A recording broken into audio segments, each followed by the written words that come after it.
Hey, it's Lauren in the house. Already in here. Got the door open right away. Way to go, buddy. I'm starting a little later today. My young lady has a week off, so I got an opportunity to maybe try a 2 to 4 and see how it goes for people coming in. I may be doing, I may even go evening on a couple, but I had something to do this evening. So I decided to we'll go 2 to 4. Thanks for coming in, Lauren. Hey, Hockey News Reports. You were the only one that answered, and I did a short there. I asked if we want to bring predictions back. So if you want to bring predictions back, put a comment down there and say yes. If I get 10 yeses, we'll bring predictions back. 2 to 4. Yeah, I might even do some evenings. My Caroline, my lovely lady, she's got a week off here, so I'm gonna try some later ones and see how they go. It seems that the later I go, the better, the more people are interested in, have time to come in. So it's like, I guess that would be 4 to 6, right? So. See, look at all the people coming into the land here already. Jack LaFontaine signed his contract, yeah. Well, we'll see how he does. He kind of had a struggling year in college. So, hey, Mercer, how you doing, buddy? Welcome in, man. So we got, what do we got? We got Coyotes cancel practice.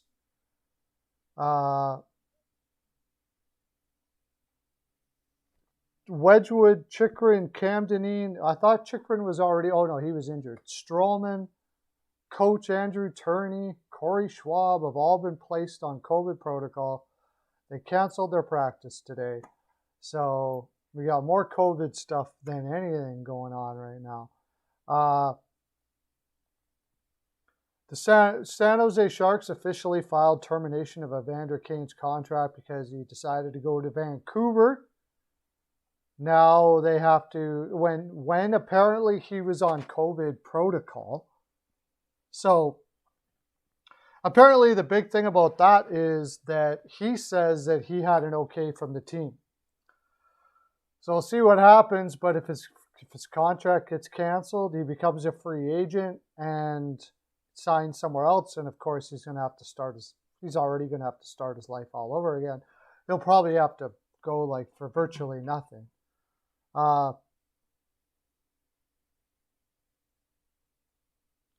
It appears that Bobby Ryan's bid to represent the United States again in the Olympics won't come to fruition.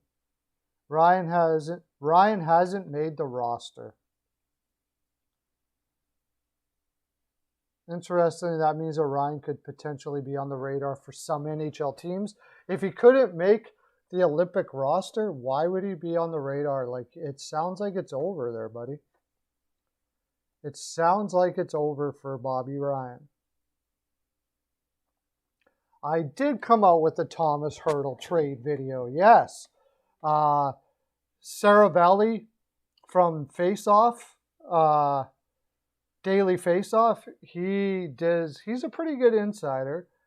And he said that Hertl isn't basically the number one sought-after guy out there, which means that San Jose isn't likely going to be able to sign him. Now, I don't know if that has to do with, more to do with San Jose or more to do with him. Or is it just a mutual agreement? San Jose made it seem like they wanted to sign him earlier, but then that's all talk. You very seldom are you going to say, no, we're not going to sign that guy. So there's Han, Caroline. Yeah. Sorry, they're asking you to come on the stream. I gotta, oh no. No, she won't go on the stream. I'm just bugging her. No, she doesn't like being on camera and stuff like that. Evander Kane filed for grievances, and The grievance was that basically saying that the team allowed it, the AHL team.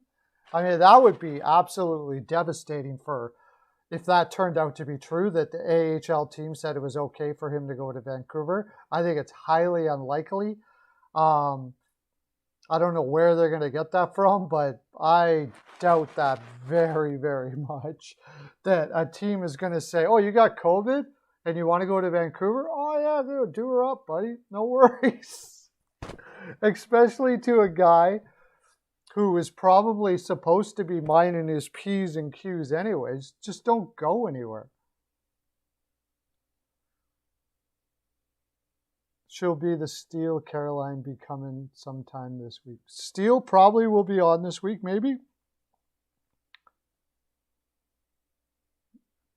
Jets should take on Kane. Yeah, that's right. Yeah. You know, if they do terminate his contract and he becomes a free agent, sure as heck people will sign him. No doubt about that. He will be signed by somebody. I don't know what he will get. It'll probably be like what D'Angelo got, like $1 million to start out 1 year. But somebody will sign him for sure. We want Caroline. But that's a funky situation. Like, why would you even take the chance? I don't know what it was. Okay, he's from BC. So if he went there, it had to be, you would have to think it had to be for some serious reason or whatever the case may be. But it don't matter. You're on COVID protocol. You just can't go. Colby Burgess. Holy crap, dude. I got a new site, by the way, Colby. You should come check it out. No, Caroline's not gone. Who was livid? Oh, Dallas coach blew a fuse? Really? He has a tendency to do that. Kane to the Bruins. Oh, Kane to the Bruins? Yeah, I don't think the Bruins are going to take a chance on Kane. Like, if you even just party a little too much, you're exiled out of here. If they couldn't handle Sagan, I'm pretty sure they're not going to roll their dice with Kane, Colby. Probably not. Like, they couldn't handle Sagan or Hamilton, and other teams could at least handle them, no problems. I think with Sagan, there was also social media issues. Like, they're very strict in Boston. They have social media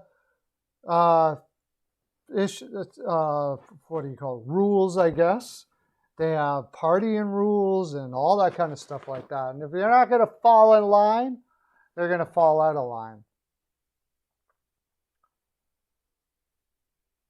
I know you're joking, Colby.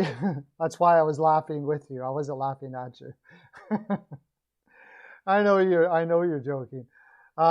Yeah, Kane to, I don't know who would take a chance on Kane. I would look at teams that like maybe New Jersey Devils, because Hamilton's. Look at a guy like Hamilton. They gave him $9 million, and he is on that was his fourth team already. And Boston wasn't too happy with his lifestyle decisions. Calgary said, I don't know if it's lifestyle decisions or what. What I'm understanding with Dougie Hamilton is he's a very private guy and he's very quiet.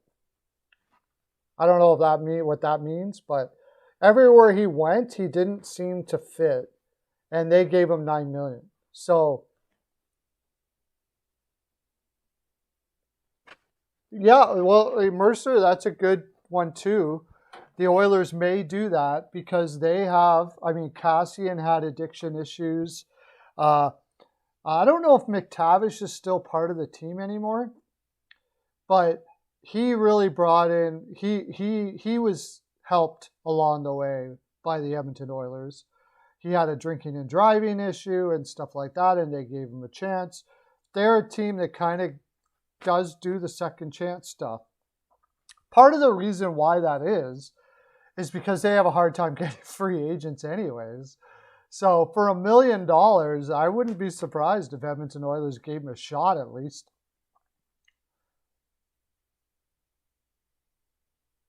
Yeah, I know Rant is always injured, that's for sure.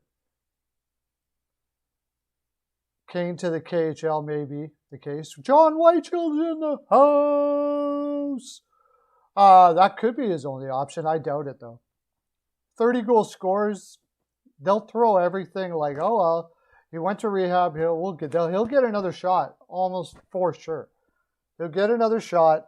There's going to be a team that's going to gamble on him changing his lifestyle and being back there. I just no doubt about it in my mind that Kane will be back with the team. I'd be very, very surprised if he's not, to tell you the honest truth. I'd be very, very surprised.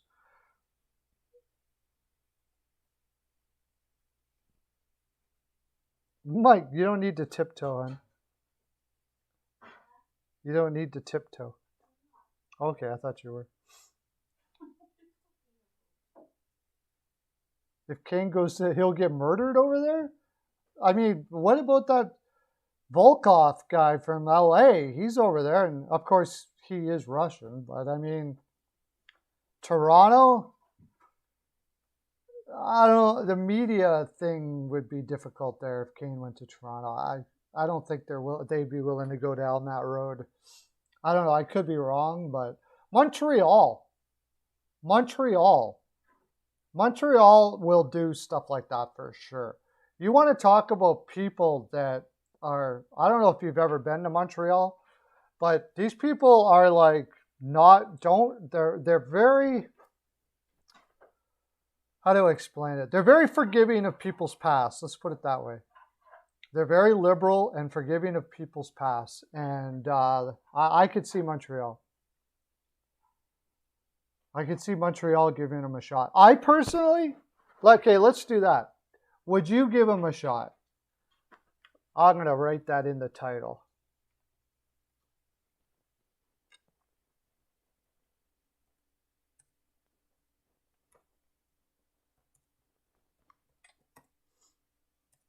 I'm going to do a TikTok on that, actually.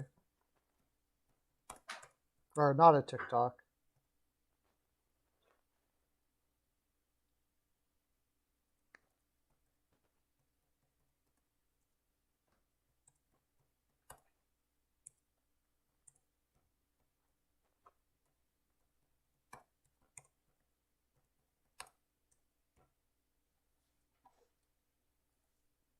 I'm going to do a short on that.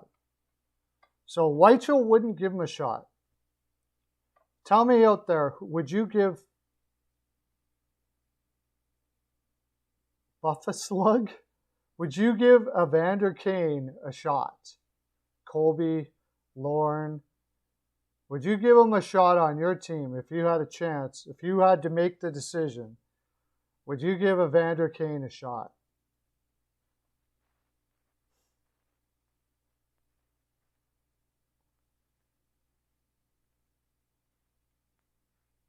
I'm going to do a short on this right now. You would not give Evander Kane a shot. Vancouver would be one of the teams interested, I imagine.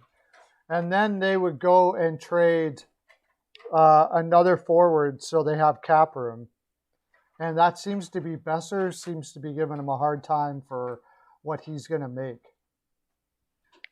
I would. I don't know. Like, I would do it.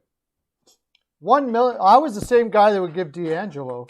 I would have given D'Angelo the $1 million. I thought that was going to be the best contract, of the summer, and it looks like it is. The guy went to rehab. I don't know what he's doing right now. I'd have to know this whole thing about what happened with him going to Vancouver. Though I would want to know a little backstory. But if it looks like the guy's changed his life around for $1 million to give him a shot, I would give it a shot. But it would be like, I would probably put an out clause in the contract if I could. So if he can't get along with the guys in the room or everything, then you're gone. We'll talk about John Klingberg for sure.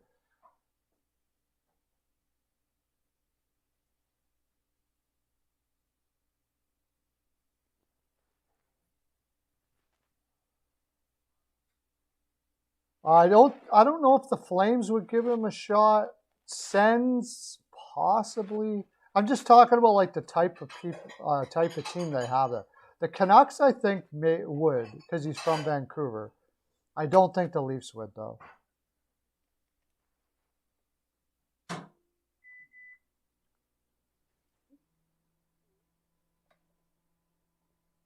Okay, guys, would you give Evander Kane a shot now?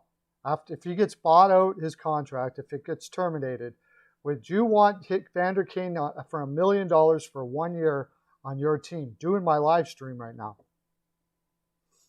Okay, I just did a short. I'm going to ask that out in the land here.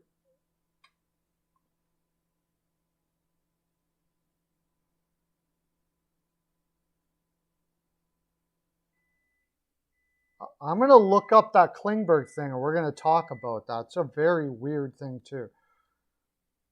That's a very weird thing. I'd almost give Evander Kane a shot more than I would Klingberg. Klingberg, that is ridiculous.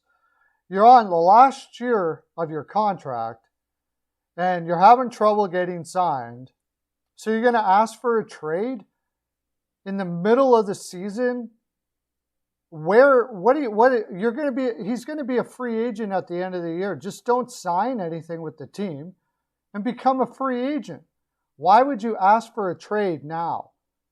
When you have, like, you're trying to win a Stanley Cup with the team and you're bringing this crap into it, that's a red flag for me, man. Totally.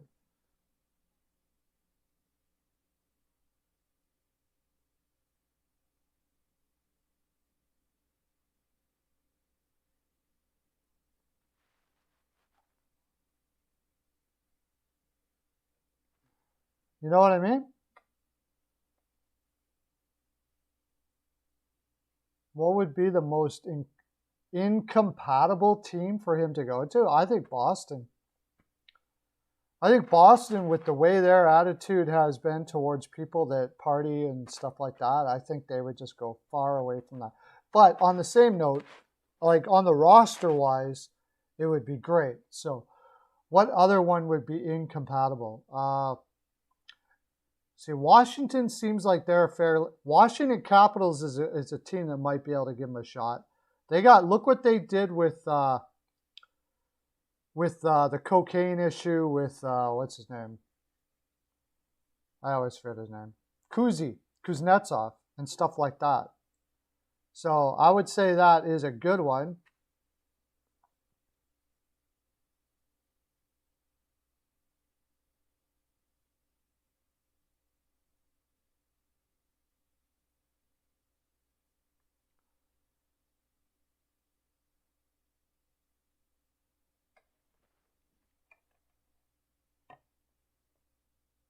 Arizona would be incompatible? Really? Why do you say that? Well, I think Vegas would be incompatible. Because guy with a gambling problem going to Vegas, probably not the wisest move in the world. Although it's mostly just like optics. Like it would be mostly just the visual idea of it, because you can gamble anywhere. Like New York, I wouldn't say that New York would be incompatible. New York Islanders, there's no way Lamoriello's going to do that. As far as their roster is concerned, they really need a guy like that, for sure. So that wouldn't make them most incompatible. But their attitude toward, like, Lamoriello, just never takes risks like that on players. So I don't think it would be very likely. Let's say what would be less likely. But imagine if Tampa Bay gave him $1 million. And I'm not saying I don't know if he's compatible or not. I don't really get the flow of what they do with their players there. Oh, well, right off the top, I mean, I don't even know why I'm saying this. The most incompatible team in the NHL for him would be the Winnipeg Jets. Yeah, Colby Vegas for sure. The Winnipeg Jets. I mean, there's no way he's going back to Winnipeg. Jake Allen to the Edmonton Oilers. God, I hope not. Kane on the same team with. Oh yeah, that's right. They had a feud going on. I love that. I've told that story too many times though. When Reeves was bad talking him because Kane was trying to say that it was some sort of racism. He was implying racism when the ref knocked him over. And they asked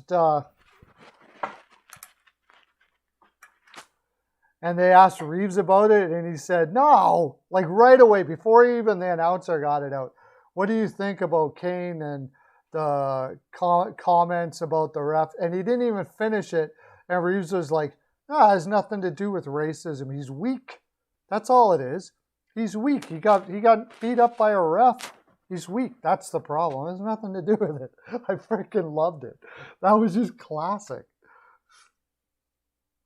Kane to the Islanders is not. That would be one of the ones that I would put very incompatible. No doubt about that. I think the Anaheim Ducks might give him a shot. I don't know how much they hold on to that Disney Ducks thing anymore, but I think because they've got some really good. What are you laughing about? Disney. Well, they were called the Mighty Ducks at one time. It was, and Disney owned the team. My wife's laughing at me. See, that's what I get. Caroline comes home and she just laughs at me all day long. Kane to the Avalanche. I wonder what Joe Sakic would do in that situation. I get a feeling that Joe Sakic is just a little bit too conservative to take that chance on him. But they did go get Kadri. So, I mean, Kadri was a pretty risky pickup. But I'll tell you what, if Kane can turn it around, get his attitude in check, and, mesh with the team, that would make the Avalanche just absolutely stupid good. It would be just ridiculous.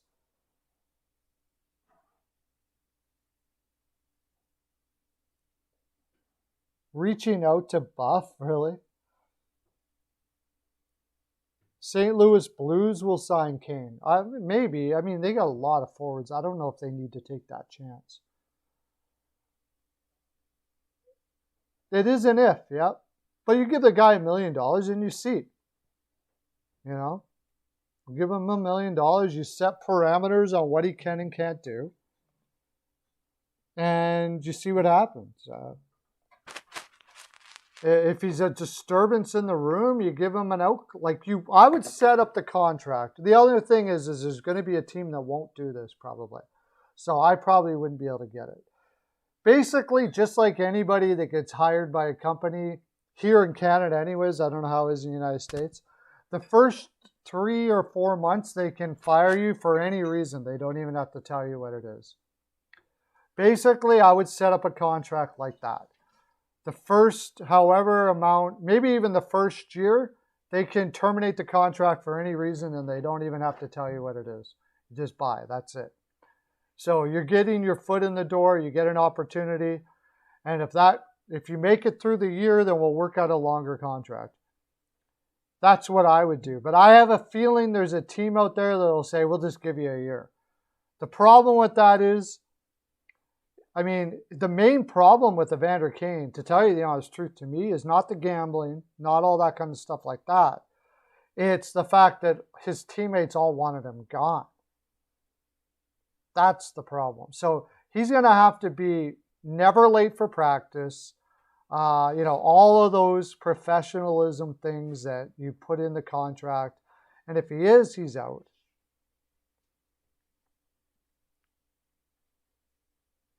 Oh yeah, Canada's tons of unions here. The NHLPA is a union, yeah.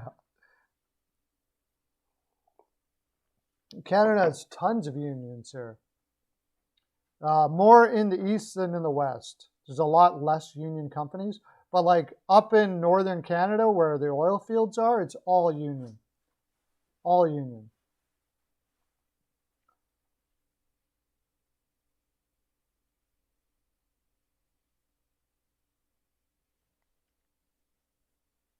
It's a shared league, yeah. Yeah, that's right. That's got to be one of the first times you got a union like that. So, yeah, Toronto Maple Leafs dropped the ball. I mean, Colorado, if that team is insane, man. That team is insane. That team is never down. The best defense in the league. All they got to do is goaltending. Kemper just isn't doing it for Colorado, and I wouldn't waste time if I were them. I would be all over Fleury if I were them. Why not? Kemper plus for Fleury. Get him over there, man. Like, why don't screw around?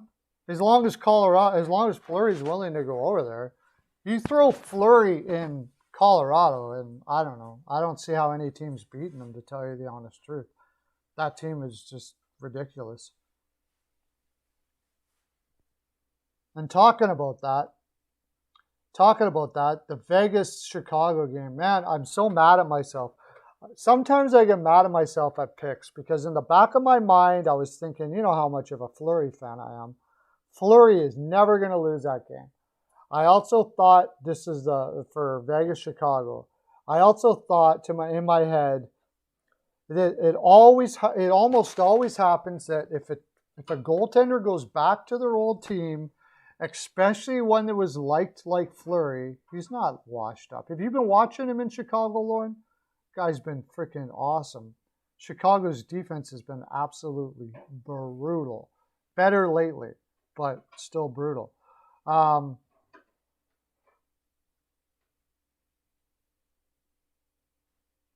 If Kemper Chicago doesn't want to win. Let's remember that. This is a team that's going into that I believe for sure is going to be rebuilding. I believe with Chicago, there's going to be a conversation with Taves and Kane. Like I see a complete rebuild coming up here. We'll find out if they hire a different manager than what they have. What's his name? Davison or something like that.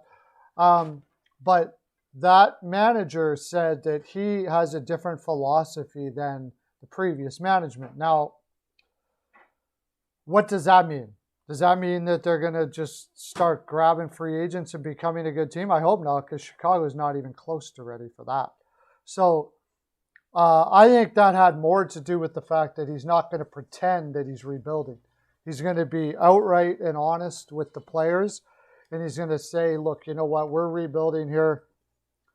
It's time to move on. So, and we'll see. We'll find a place for you or whatever. But we're really kind of hoping that you will waive your no trade clauses, and that being I mean Kane and Taves. That's my thinking that's going to happen. So if that's going to be the case, and they're going to trade Fleury, they can bring Kemper in, and he's probably good enough to at least be able to stop pucks enough that they can, start working on a new system with their young players as they come in. It would be +2. Taves Kemper plus something. It depends on how much leverage they have with other teams. If Fleury only wants to go to Colorado, it would be Kemper plus maybe a pick, like a late pick or something like that. I don't know, middle pick. But if there's more other teams that are in and Fleury is willing to go to both of those teams, then I suppose they could get more. But the thing is if I'm Fleury, why would I do that? If I got a team I'd figure out the team I want to go to, and I'd say I want to go there. And I don't want to go anywhere else because I don't want to weaken my team. You see what I'm saying? Why would you want to weaken the team you're going to? Yeah, Jeff Skinner has 11 goals. Who saw that coming? Granato should get Coach of the Year just for that alone. Yeah, like I said, I think they're only taking Kemper back so they can get a better pick. That's it. And because Colorado will want them to take Kemper back because there's no use keeping Kemper if you're going to get him. So Kemper is really not even a plus for the trade. It's not, you're not really gaining, there's no equity in taking Kemper back for Chicago. They don't have to do it. So if they do it, they're doing Colorado a favor, in which case they can get a higher pick for doing that. If somebody wanted to take Fleury's full contract, they might be able to pull it for a third or a fourth. But if they have to have a player going back, then they're going to want more for that. But again, like I said, maybe not even that, because if Fleury only wants to go to one team, Chicago's leverage is gone. They have no leverage whatsoever. But the only leverage they would have then is retaining some money. No, Jeff Skinner and Stuart Skinner? Who's Stuart Skinner?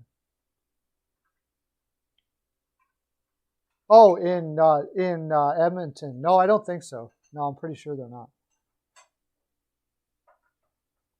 Yeah, it would be for cap. It would be for cap.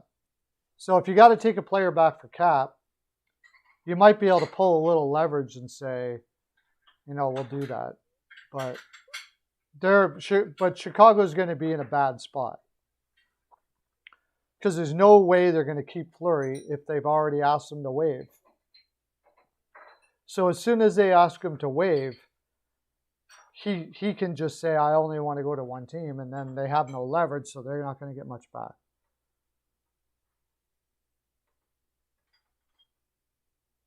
And that could be the team he'd say, I want to go to Colorado. Yeah, and that could be the team for that reason. I don't know how that works for his family, all of that kind of stuff like that. I said before that I thought it would be Pittsburgh, but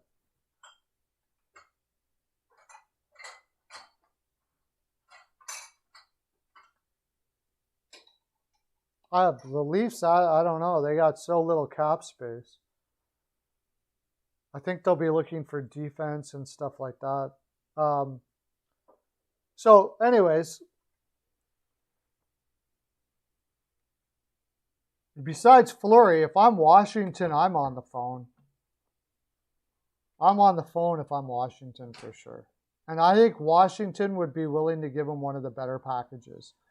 They could get Samsonov, a young goaltender, and they're like, well, I brought this up on Washington sites, and they're like, he's our future and all that kind of. You don't have a future.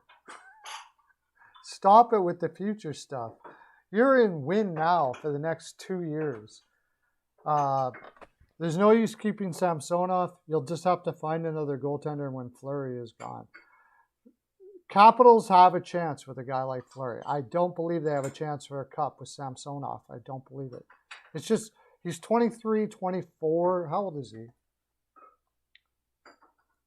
He could still hit it out of the park, but I'm not seeing it, man.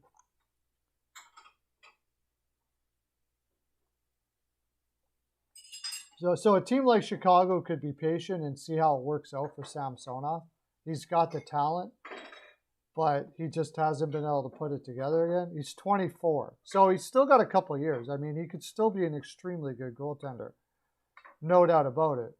But they don't know that, and they certainly don't know that this year or 2 years from now.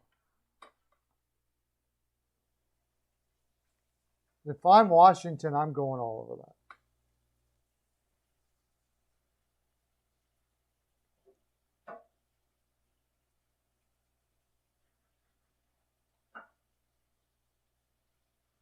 Yeah, that would, no way that's going to happen, but have the best combination ever.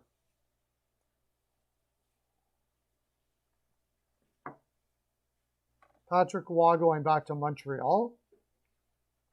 I don't see it. I don't see Patrick Waugh putting himself in that situation. Let's see what we got for views on our short here.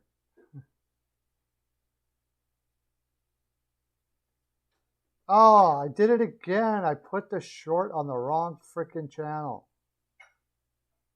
No, I didn't. Oh, no views. Nobody's looked at the Evander Kane one. Dude! All right, on. John Livia, welcome into the live. John, by the way, you got to check out this guy's channel, John Livia.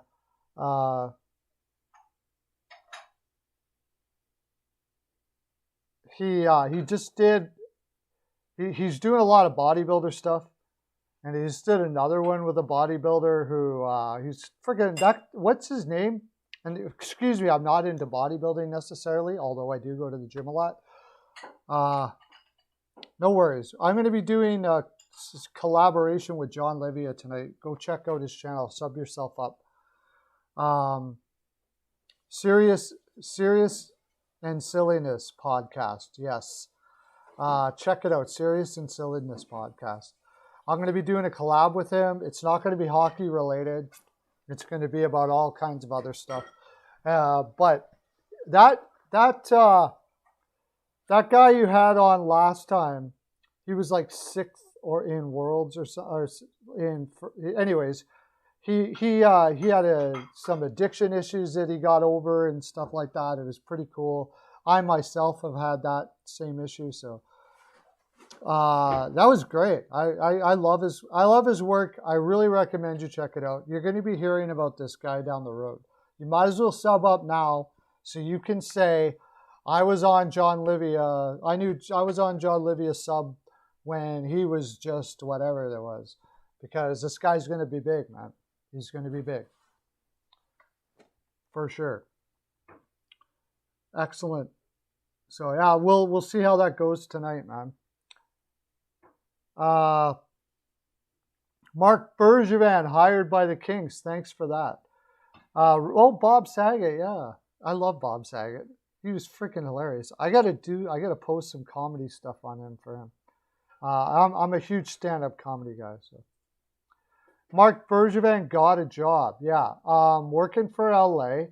He is a consultant. Nice gravy gig. Senior advisor to the whatever. So they give a guy a little bit of money to hang out and give his opinion on whatever he's doing there, or whatever. I don't know. I don't know, like, really. There must be something that he did in Montreal. I guess one of the big things that, I mean, let's think about it, okay? The LA Kings, they have outwardly said that they are the first phase of the rebuild is over. So, Rob Blake, yeah. The first phase of the rebuild is over. And you saw what Bergevin did with Montreal. Did he catch lightning in a bottle? Hey, CL, how you doing, man? Did he catch lightning in the bottle? I guess he could have. But the first phase is over. And now they are kind of set up with their youth to make a push here. So they hire Bergevin.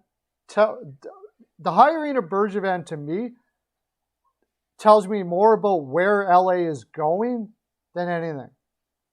This is a team that is looking to win now. You got Drew Doughty having an incredible offensive year. You can say the same, for a lot of players on that team. They're crushing it. And, pretty good. They're going to need some more offense on that team, no doubt about it. My thinking is that the hiring of Mark Bergevin signals to me that this is going to be a very busy offseason for the LA Kings. They signed Dano last year, and I believe that they are going to be looking for they figured out where their holes are, and they're going to be looking. I think size on defense is going to be one, and I've heard them mention for Sherratt quite a bit. And they need a real strong veteran shooter on that team, and I think they're going to go for it as well. They got young guys there. That Kupari to play up the middle. Kaliev looks like he's going to be a good one, but they can't really be totally sure when he's going to knock it out of the park. If he does knock it out of the park all right now, then then that's fine. But that probably isn't going to change the fact that they are going to want to add to that team. And signing Bergevin gives me the indication that that's exactly what they're doing, because at this moment, that's what Bergevin is known for. He's not known for his drafting. He's not known for his building of a team. He's known for a guy who quickly put some pieces together to go on a cup run and made it to the finals. So that pickup of Marc Bergevin to me spoke volumes to what LA is about to do. And I think you could even see it at the deadline. I think they're going to be going for players that have term. I personally think they're going to be going for players that have term, that can be there a while.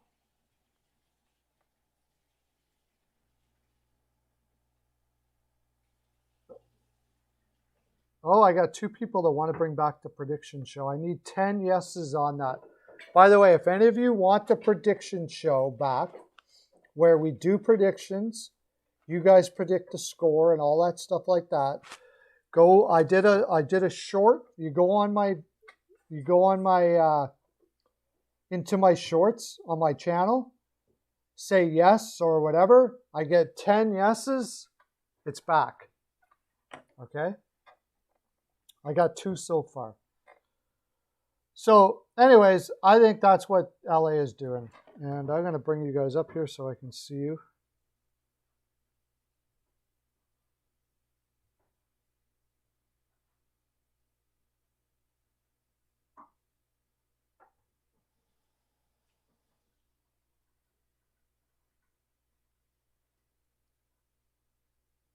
How come I can't see me?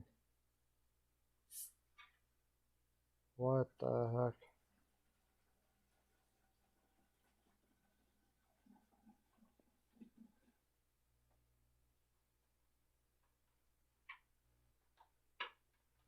So anyways, okay, so like what are some players that LA could be looking at here? I don't know if they would take Toffoli back, but they never should have let him go, I think. That would be a guy that I'd be looking at, but I don't think they'll be able to do that. There's Fiala. Fiala in Minnesota sounds like he could be on the outs here, but I think they're going to be too close to the playoffs to be able to do something like that, possibly. They can look at Seattle Kraken, but they need a shooter. And I don't think Seattle's got it unless they go with Eberle. Possibly Eberle at $5.5 million for the next couple of years, if they are thinking about trading a guy like Eberle because they're going for draft picks, which I think Seattle might do. Maybe he's a possibility. Besides that, that's the thing. Like, the bad teams this year are really, really freaking bad. They're not, and their best players are young and they want to keep them. I think the trade deadline this year could be a little bit boring. Possibly Connor Brown, but he's not what I'm talking about.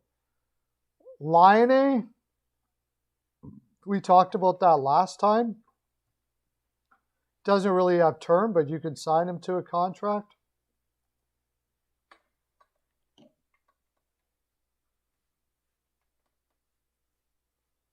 Oh, sweet. Thanks. Awesome. Make sure, just say yes to in the comment section. Then that gives me another one. So if you guys want to bring that back, say yes on there. Get 10 yeses, and I'll bring it back. Yeah, that really tells me a lot about LA. I think LA is going to be going that direction because of that. So, you guys want to talk about the games last night now?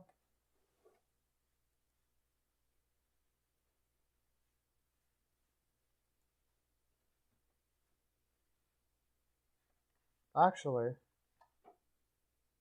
since I had it up, let's look at the standings here for a second. So, okay, now if we're talking about trade stuff, look at some teams that are right out of it right now. Yeah, Boston is in it with 38. They got 31 games. They got 30. They played 31 games. My gosh, they played 6 less games than Tampa Bay right now. Tampa Bay is in such a good spot right now because they got a lot of their games out of the way right away. They're going to have a lighter schedule than most of these guys. Boston's going to have a brutal schedule coming up in the second half. All of these teams that are having serious COVID issues are going to have a brutal schedule in the second half. So, but Boston's got 38 points in 31 games. Columbus has played 33 and has 33 points.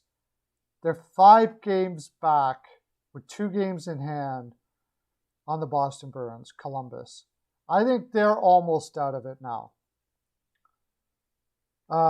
Philadelphia is out of it. The Islanders have played 28 games. That's it. The Islanders have only played 28 freaking games. They're going to have so many back-to-backs and stuff.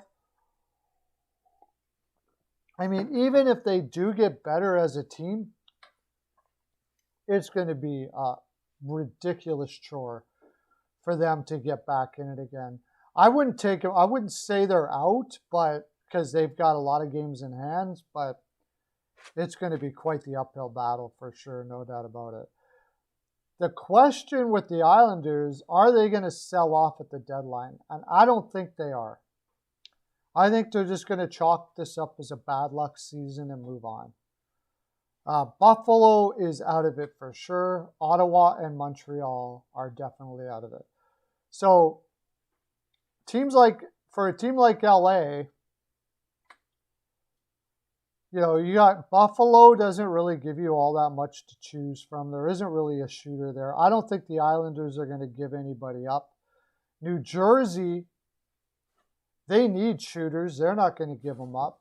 The only one I could see is if Philadelphia decides to go away from Atkinson, maybe. If they do a real rebuild after bringing him in from, maybe, but he's making quite a bit of coin. There's not much out there. Maybe closer to the deadline, we'll see some more people fall off. And there'll be more true shooters out there that LA can pick up. Like I said, they got to have term, though. I don't believe they're going to go the rental route. They're not at that stage. So they're going to be looking for players with term. They may not be able to approve until the offseason where they've got like every team looking out to choose from.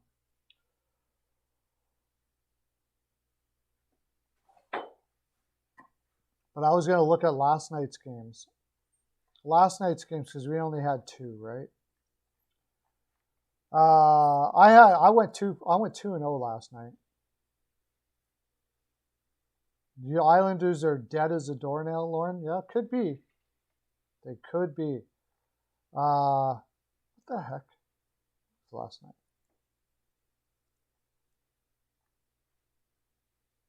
Last night was Monday, right? No, Sunday. Sorry. So the Blues and the Stars. Did anybody watch this game? The Blues were up 2-1 or down 1-0 with like a minute left. I didn't even watch the end of it. I had the Blues last night, and I thought, okay, maybe they score. I was down in the underground parking, the UGP, as I like to call it, and I come up. They put all our stuff away, and I sit down and I look down going, okay, I'll see how I did or whatever. And boom, the Blues won 2-1. And it wasn't even overtime. They got them done. So did Dallas do like some stupid penalties there or what? Who's getting fired in the offseason?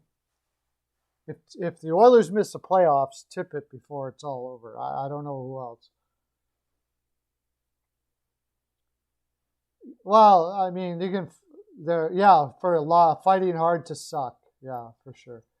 No doubt about it. There's going to be a lot of tanking down the road here. No doubt about it. For sure. But who was it that got that penalty last night?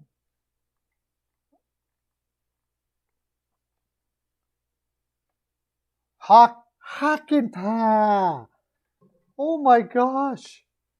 Yanni Hakanpää got a hooking penalty with 2 minutes left. Wow. I should have known that. The best defenseman in the league. I imagine must have been a bonehead play, or I don't know. I didn't even look up what happened. But Yanni Hakanpää didn't do it. Miro Heiskanen got a slashing against Jordan Kyrou, and they put it away.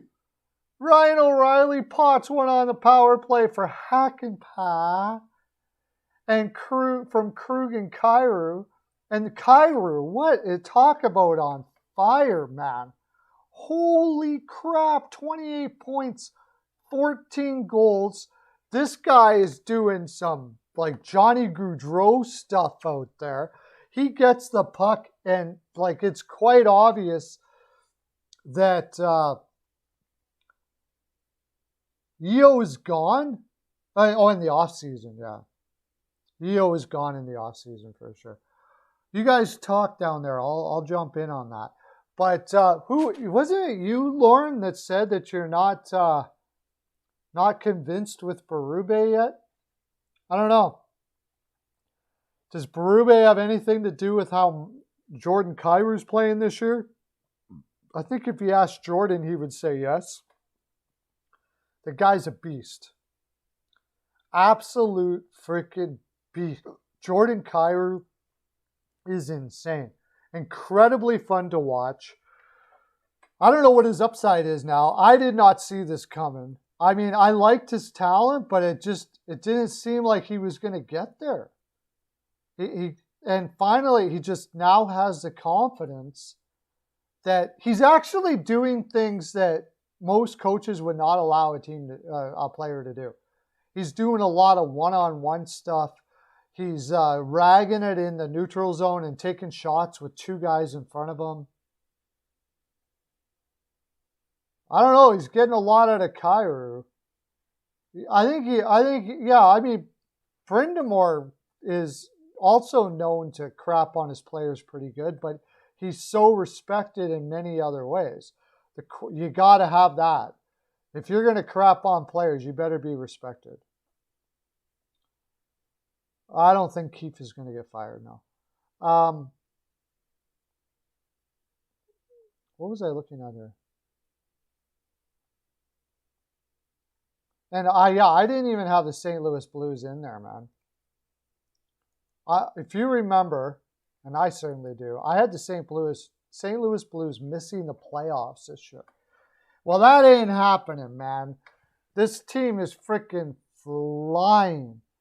I didn't know how Buchnevich was going to work out. Think about it. Buchnevich had problems with every coach in the Rangers. And now they bring him over to St. Louis for Blais and a second. Like, what? And he's playing with, and this is Peyton on the radio nailed this one. Barbashev, 28 points in 35 games. Now, I thought he should have got a higher ice time than he has, but I didn't think he was going to be this good. O'Reilly is actually having a meh sort of year.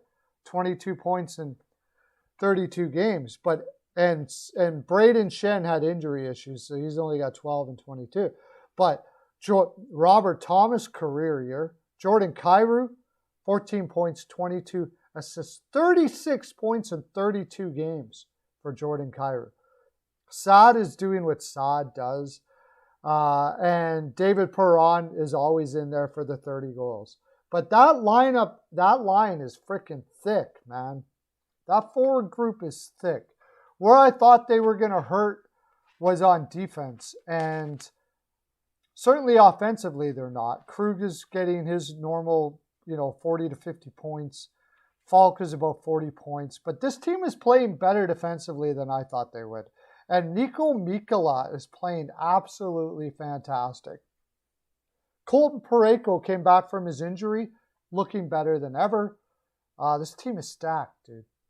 The one thing I will say is I wouldn't be surprised if Ville Husso takes over Jordan Binnington's spot. I really think that kid, and this one's on Joe, Pro Joe. He's the one that was talking about, to me, with Ville Husso, saying he's going to be a damn good goaltender, and he was right. And they don't even have Vladimir Tarasenko in. Like this, and Scott Perunovich, the rookie, is lighting it up. Like this team could win a cup this year. You want to talk about, you want to talk about sleeper teams that you would put in as a future. I think St. Louis could be it right now. Yeah, your Wild play one game a month. That was a beautiful win by the Wild, by the way, over the Washington Capitals, man. They had rookies in the lineup. We were going to get to that. We're getting to the games from yesterday now. That was the day before on Sunday. They had Rossi in the lineup. They were beat up, and the Capitals outplayed them, really. But they found a way to win, and that's what you got to do if you're going to be a great team. Find ways to win, and they certainly did. 8 regulars out of the lineup, and they were still able to put it away. The Ducks versus Red Wings, I did have the Ducks. I didn't think this was going to be as close as it was. This Dostal kid, I don't know how he's going to be, but man, he looks confident in the crease there. That kid didn't look shaky at all last night. Gibson and Stolarz, or I don't know if was Stolarz out. Was he injured? No, he was backing him up, right? Stolarz backed him up, so they gave the kid a shot. And I'll tell you, he looked confident. That guy did not look like he was scared even a little bit of being in the NHL. Played a pretty good game too, but you got to love his confidence. I'll tell you that right now. They might have a very, very good one there in Dostal. And to tell you the honest truth, Detroit really had this game. I thought Detroit played very outplayed. Anaheim couldn't get their passes together for a while there. They were a little bit sluggish a lot of the game, but they got by with some crazy good skill. They just got, and Troy Terry's shot. Check out that Troy Terry shot last night. Boy, oh boy, that guy's got a shot. One of the best shots in the league right now for sure. 22 goals he's got already this year. Killing it. And he got one again last night. It's getting to the point where you can put Troy Terry as a prop every night and be up by the end of the season probably, for sure. And Trevor Zegras, also a beautiful shot right up in the top end corner for the first goal last night. And then there was, what was the other one? There was one where Raquel passed it to Comtois. Beautiful pass. But Detroit fought back. They played really well. They deserve better, but they just don't have enough skill in that lineup. That's really the problem with Detroit. They're playing well. They got a good system. Their defense needs to be deeper for sure. And I'm sure Stevie Yzerman's going to work on that as we go. I don't know how close he thinks they are to start adding now. I mean, it's been a while. It's been 4 or 5 years now, and they're still not really there. I wouldn't say it's concerning, but man, they are taking their time. Edmonton Oilers will not win the cup. Florida Panthers were I had the over all day on that one. The Florida Panthers game, for sure. I don't know what. I guess you had to play Lions eventually, I suppose, but really that's Brindamore challenging his team right there. That's Brindamore challenging his team. Also, see, this is what's great about great coaches like this. Great coaches will put guys like Lyon in games like that because they want them to be better than they ever thought they were. And it builds confidence in the guy. Because if you're going to need him, if you're going to need a third guy like Lyon, pretty good idea to have him be confident when he goes in, right? Well, how can you build confidence much better than throwing Lyon in with Florida? But Ranta was out, wasn't he? So did he even have a choice there? Am I talking on my butt?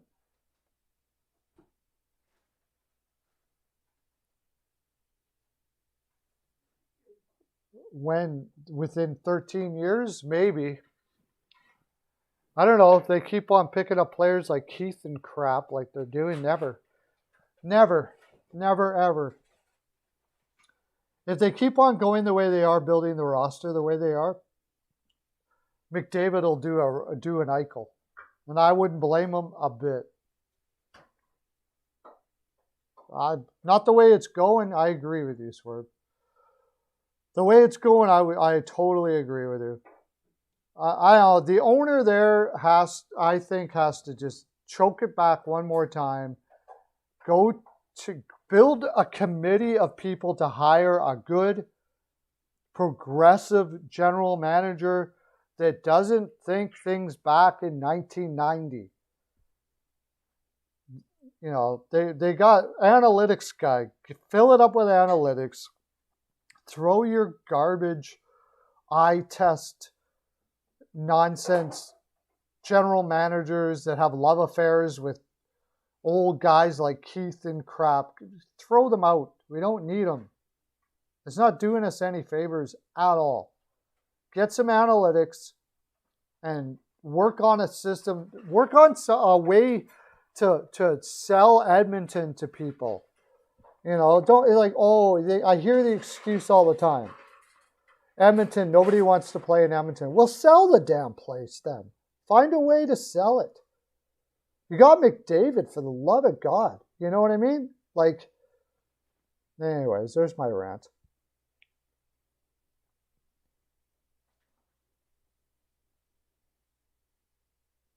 Imagine if they had to trade McDavid. What the heck that package would be like.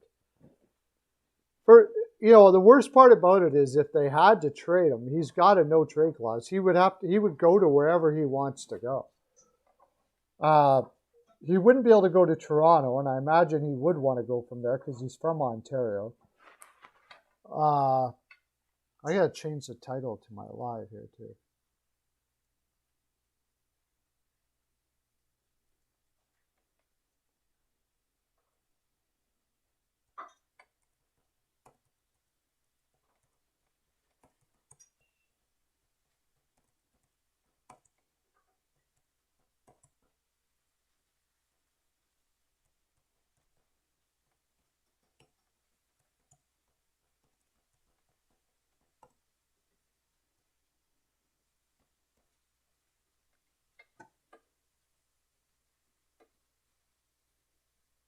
Price to the Edmonton Oilers. I did bring that up before.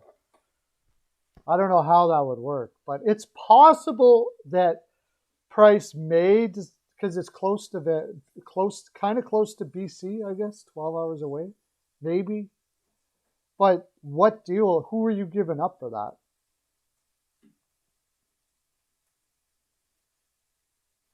Yeah, you'd want to play for the Leafs, no doubt about it, but the Leafs could never afford that contract, ever in a million years. It can't happen. Well, if Marner goes the other way, I suppose it's possible. Marner and there would be, let's put it, oh yeah, but I mean, if that's where he wants to go, the good thing about that trade is they'd have to make the money work. So they might be able to actually get some players out of the deal, but they're not going to win the trade. They're going to be totally destroyed by the trade. Marner would play with Draisaitl then, and Edmonton has to watch how much money they bring back. It would have to be Marner plus somebody. I don't know who it would be. Maybe Nylander.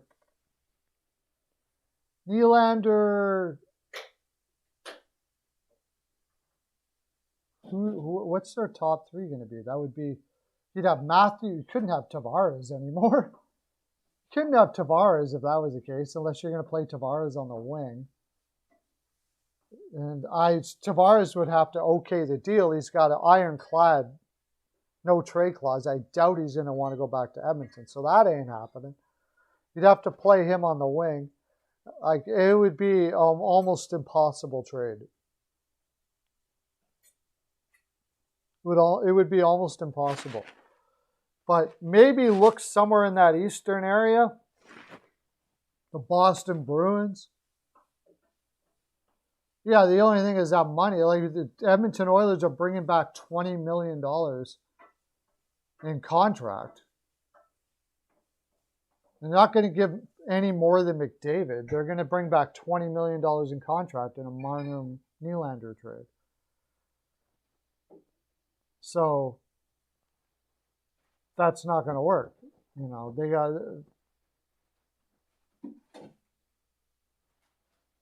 maybe then Edmonton would have to give something else back to make that work. And it would, like, players they don't want, possibly, like Cassian and something like that. I mean, I suppose that could possibly work, because you could put Tavares on the wing. And I'm sure Tavares would be happier than heck to take the wing if McDavid was there. McDavid and Matthews is your top two. Woo! And then, I mean, try to build a team past that, though. I don't know if it matters, though. If you got McDavid and Matthews, what else? I mean, do you really need all that much past that?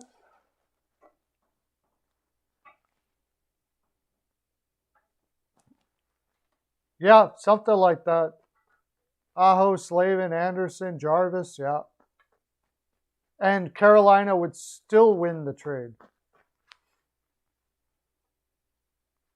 Yeah, something like that, Lauren. I think that would be about bang on. Oilers would still have a good team in that deal. I mean, you got Slavin. Anderson, we'd have a good goaltender. And then Jarvis and Aho, you'd still have a great center. Yeah, like that would be that would be about right, I think. And then, you know, Carolina, just imagine a Brindamore coach team with McDavid. Holy crap, man. That would be freaking crazy. Arizona. Oilers, man. We're talking about what would happen if we traded McDavid, Oilers, man. What if we botched it up so bad that we had to trade McDavid, and what would the return be? I think you might even have to throw a first in that. Kane, Slavin, Anderson, Jarvis, and a first. Something like that. But I don't know if you would get a much better deal than that.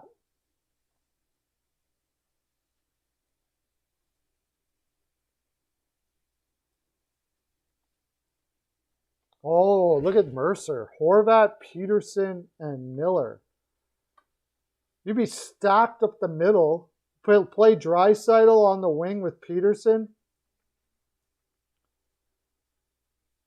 Oh, this is getting exciting. I didn't even think we were going to get on this.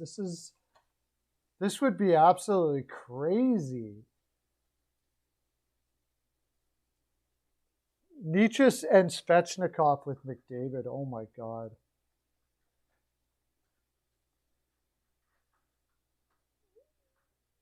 That would be insane. Just imagine McDavid with Svechnikov, dude. Svechnikov hasn't even hit his stride yet. He's a superstar as far as I'm concerned.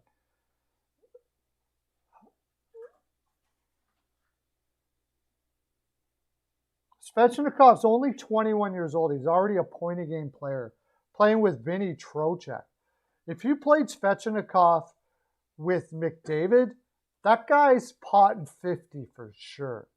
He is up there in Draisaitl type numbers. I do believe it. Like, it would be just ridiculous. Yeah, you lose Aho, but and then you still have you sign Trocheck, and I don't know, you got Teravainen, Trocheck, and Kotkaniemi, and then you got some young. Oh yeah, you got some. It would definitely thin out their lineup a bit, but Jack Drury can come up. They can start working on Jack Drury, and you can add a couple.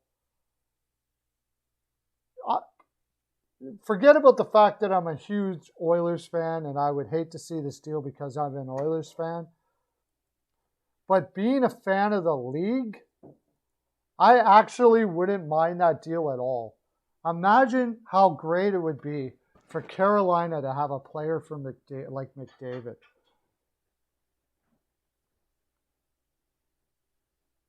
I doubt very much that Edmonton would trade McDavid to Vancouver, though, in the same division. It would definitely be a team out east for sure. I don't think they would strengthen anybody in their conference in that deal. Not when you're basically going to be able to get like the world from anybody for it. Yeah, they wouldn't be able to do it at all. Arizona wouldn't be able to do it at all. I think Carolina might be the best setup to do it. Let's see who else could do it out east.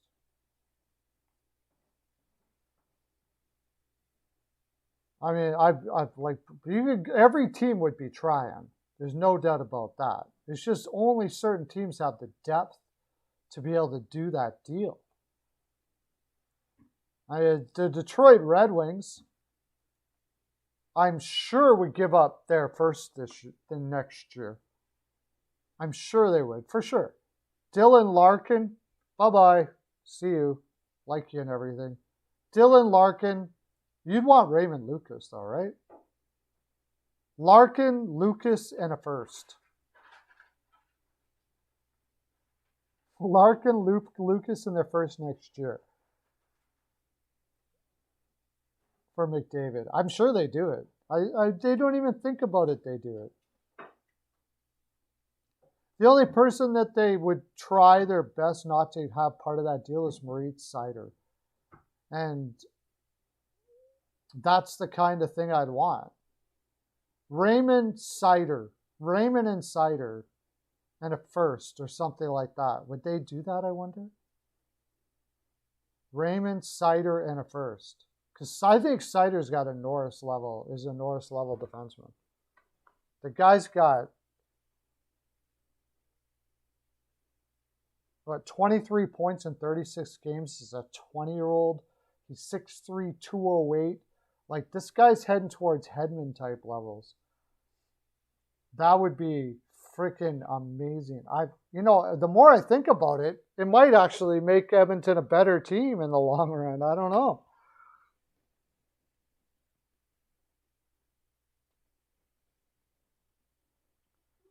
Well, I mean, Edmonton's going to want players back. So I don't know if the cap space is going to make all that much difference. But Detroit would have the cap space, I think, to make that deal.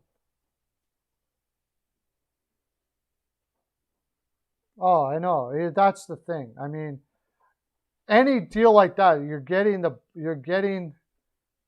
a player of a generation, possibly, one of the top 5 players of all time. You're going to be giving up a crap load.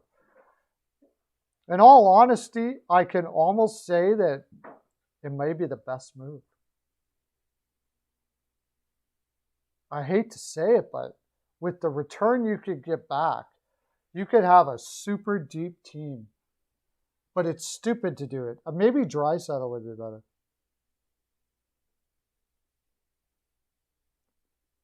Yeah, the scoring depth is going to be the difficult thing for the Capitals for sure. They might be able to solve that at the deadline when they have a little more cap room.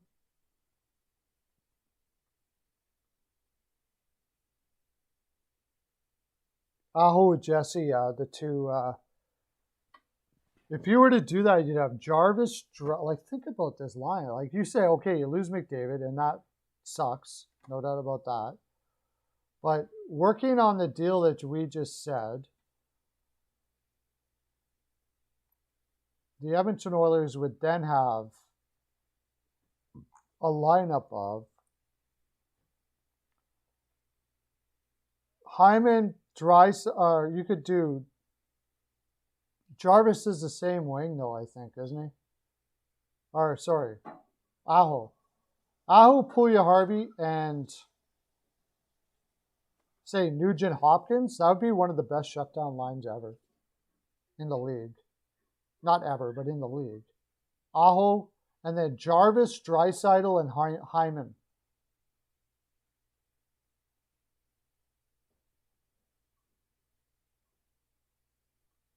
Jarvis, Draisaitl, and Hyman. And who else did we say was going to be in that deal? Aho, Jarvis. Oh, Slavin. Oh my gosh. If you got Slavin to play with Nurse,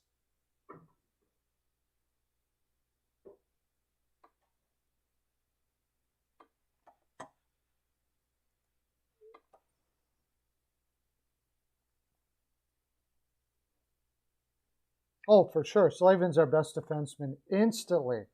It's not even close. Not even close. Justin Holl getting traded? Probably.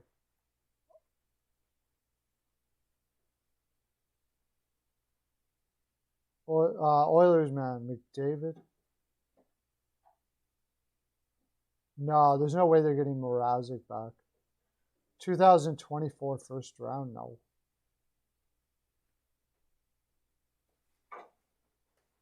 We're going to get way more than that, Oilers, man. Way more than that. I want Marner to make the money work. Sandin. I don't think Toronto's got enough for me to even, compared to some of the other, like, look at this Carolina deal. Aho, Slavin, Anderson, and Jarvis. We have a goaltender already. Boom. Just like that. And now you got to go get a goaltender. Yeah, you got McDavid, but you got to go get another goaltender again.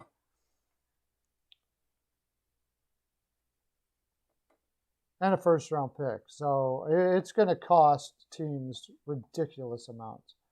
I think Carolina would be the best chance because they've got the deepest, one of the deepest lineups and deepest organizations as far as prospects and young players are concerned. I think they would, if they wanted to make the deal, and this would only happen if McDavid said he wanted to go. Remind everybody, we're not saying McDavid's getting traded here. But in the East, besides maybe the Rangers could do it.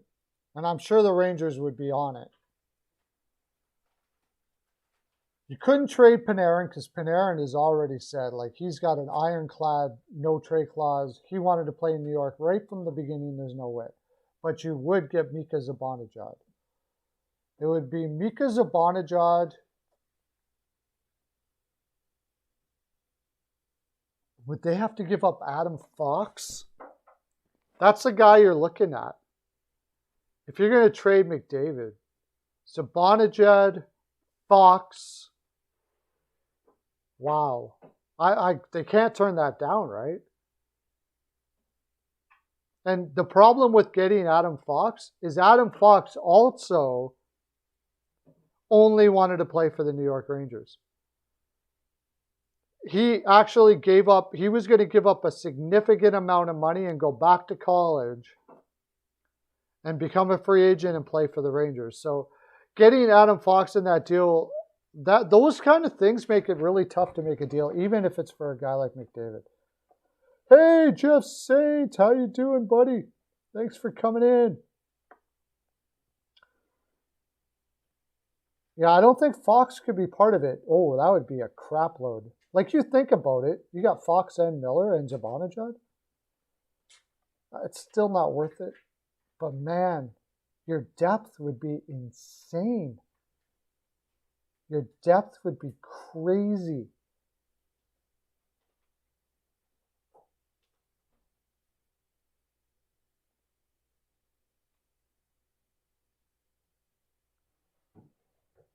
Okay, let's go. Zibanejad, Keandre Miller. I love Keandre Miller. I'm surprised his point totals aren't up this year. They're going to need to give, okay, Z doesn't have his big contract yet, right? He's going to need a big contract. Oh, yeah, he does. He's only making $5 million? Wow. So Zibanejad, maybe Trouba?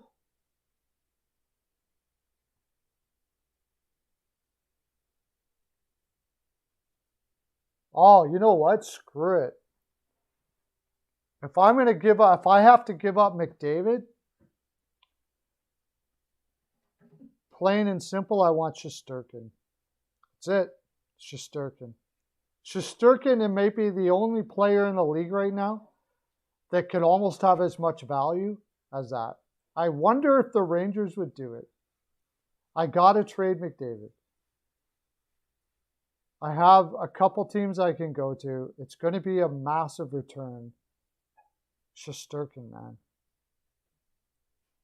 If you're going to lose him, you might as well get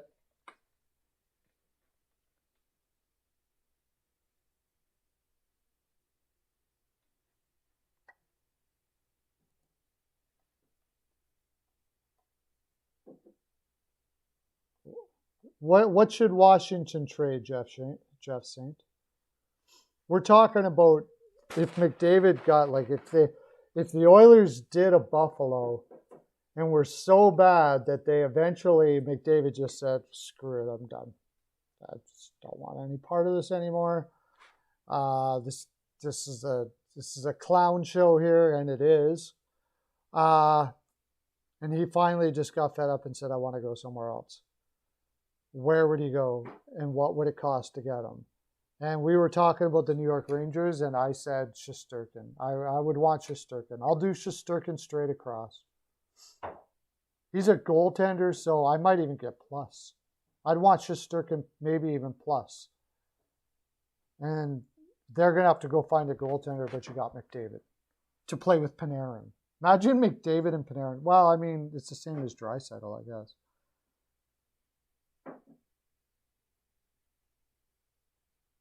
You're going to have to sign Shesterkin to a $10 million. Shesterkin's going to make $10 million a year for sure.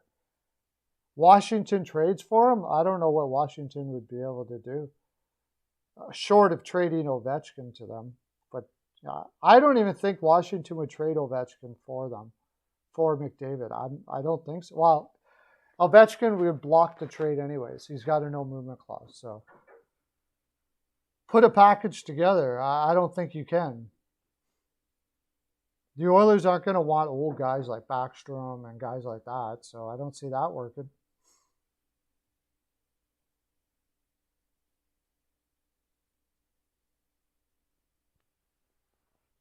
Well, yeah, and look at all the contracts you're bringing there.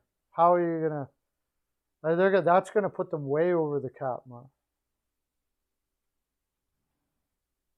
Waugh is damaged goods. Patrick Waugh, are you talking about?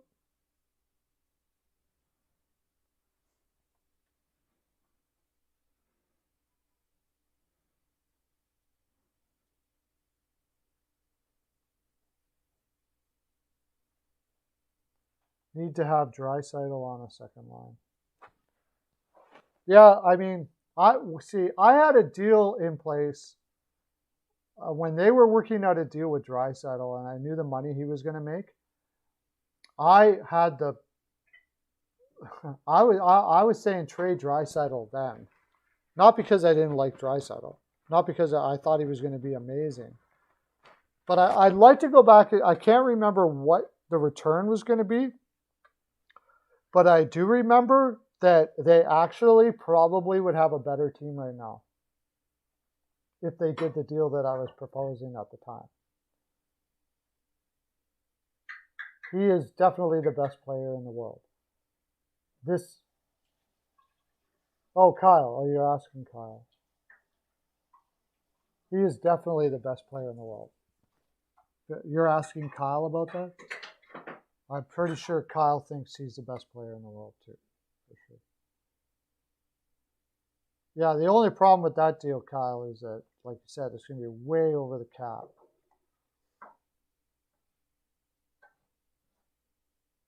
Yeah, there's no doubt about it. He's the best. I think he's the best player in the world. Forward, defenseman, anything. Doesn't matter. Best player in the world, no doubt about it. And it's unfortunate he's got to be stuck where he is. Okay, cool.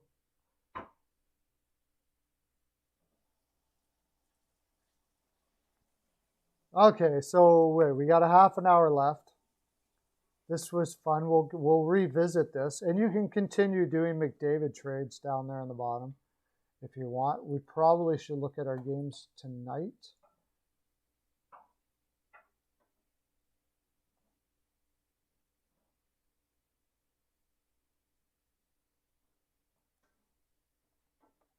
But every team in the East would be trying to acquire him.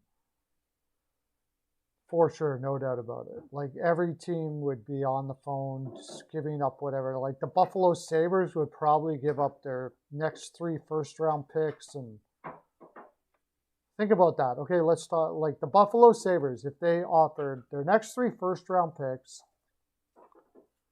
Tage Thompson, and Dahlin. Their next 3 first-round picks, Tage, Thompson, and Dahlin. McDavid is probably not going to make them that much better. Now the problem is, again, is McDavid going to say yes to going to Buffalo? Don't think so. No, I don't think so. I certainly wouldn't. If I were him, you want to go to another rebuild team, and that's going to be the issue. Any place he would go to, he would have to agree with. Lucic, Dubé in a second. Thanks, Taylor Pollich, for coming in and bringing in that fine mess. Yeah, are you a Calgary Flames fan, Taylor? Thanks for coming in, man. Imagine, and plus going to Calgary, Edmonton trades McDavid for Calgary. Calgary would have to basically forfeit their next 10 first-round draft picks. Goudreau, who I don't even know would want to come here.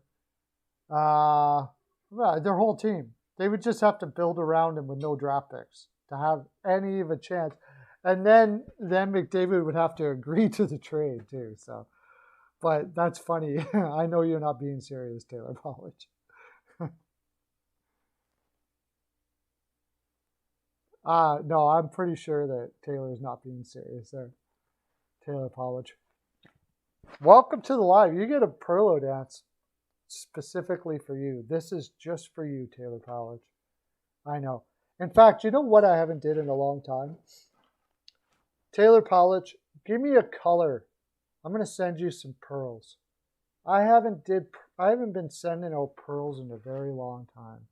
I'm sure she was joking. Taylor Calgary might be overpaying quite a bit in that scenario. Yeah. Yeah. I know. They got Lucic, the 25-goal scorer this year. Come on. And Lucic loved it so much in Edmonton the first time. I'm sure he would doubly love it now if he were to come back in that deal. but there's no trade clause. Red pearls. All right. Han, what's the color red indicate?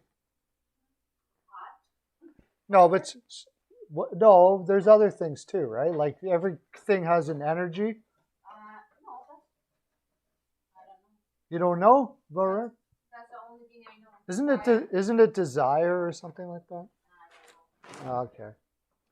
I thought Caroline would know that. She knows that kind of stuff. Caroline Rojas, my beautiful wife. Hey, let's say my name. Ready? Here we go. I got him here. Helen did them all up for you. Just happened to have some red ones here for you.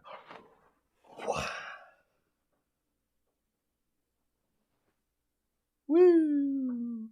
Look at that. Holy.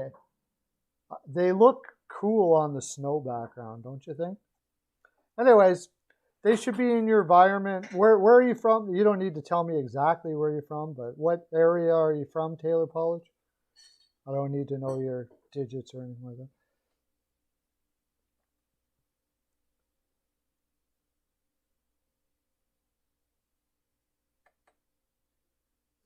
Like what teams will pay for low grade players? Are you talking about, like, say, Goudreau for the Rangers? You're from Vancouver. Oh, they'll be there in like 45 minutes, Taylor. Just sit outside and wait, and they'll just sprinkle all over you there, and you can pick them up. Maybe put them in the tub, relax, chill. Perfect. The Healing Red Pearls for Taylor Pollich. Thanks for coming in. How did you hear about this, Taylor Pollich? Did you happen to just run about it? Future Olympic team? Oh, Mangiapane. That would be a guy that maybe you could probably... I love Mangiapane. Bedard, Power, Makar. Can we talk about Makar for a bit? I mean, is this guy winning a Norris all day or what? What I said last year, it was a good thing they gave Fox his Norris, because Makar, as long as he stays healthy, is probably going to win the next 4 or 5 Norrises. He is stupid. That is just ridiculous talent. If there's a guy close to McDavid level, because you've been here before, Taylor, please forgive me. You just had spent such a long time since you've been here that I forgot about the fact that you've been here. So thanks for coming in. You've been subscribed for well over a year now. Excellent. Do you like my trade? Do you like my trade videos? You're currently waiting outside. Excellent, Taylor. That's perfect. You just stay there. Stay there. So you've got the Pearls of Wisdom necklace and everything, Taylor. That's good to know.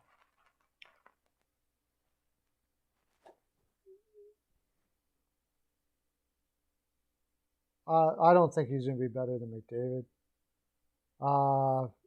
I mean, we saw what he did in the junior championships. He looked good, but I think McDavid at the same age would have been way better. Michkov? No. Still not better than McDavid. I like Michkov. You know what he reminds me of? Michkov, he's got an incredible shot. Like, absolutely insane. Who does he remind me of? He reminds me of Matthews. Michkov kind of reminds me of Matthews. But I don't know. It's hard for me to say a player is going to be better than McDavid. I have never seen a guy to play with that kind of speed with the puck on his stick as fast as he is. And I mean never. Not Mario Lemieux, not Wayne Gretzky, not anybody. He's got something that I have never seen in my life. So, I mean, I love Matthews, but I've seen shots like that. Mike Bossy had a shot like that. There's guys that have shots close to that. Ovechkin. I don't think he'll be better than McDavid. How's he doing this year, by the way?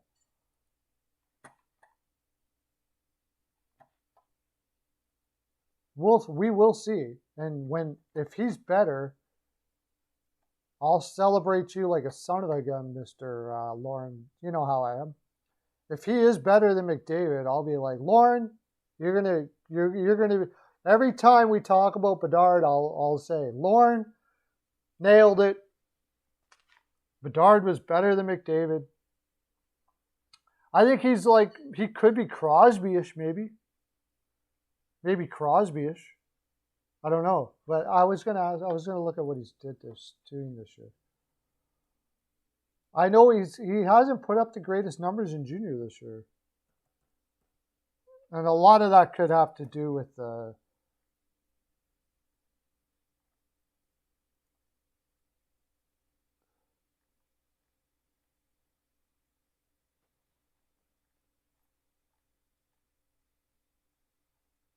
It's too bad we couldn't have saw the whole World Juniors.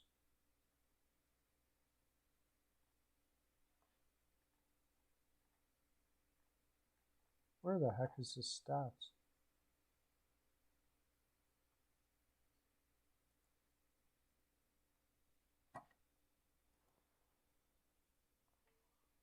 Oh, the prospect thing, they got freaking stuff all over the place here.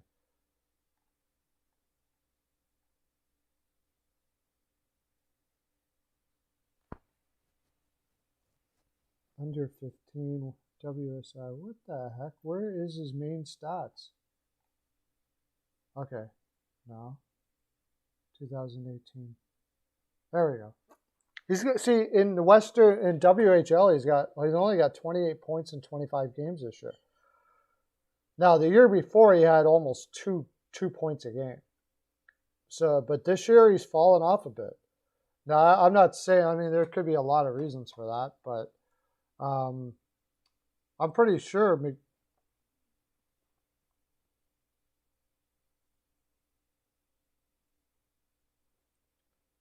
You said that Mercer. You said that Bedard was going to be better than McDavid as well.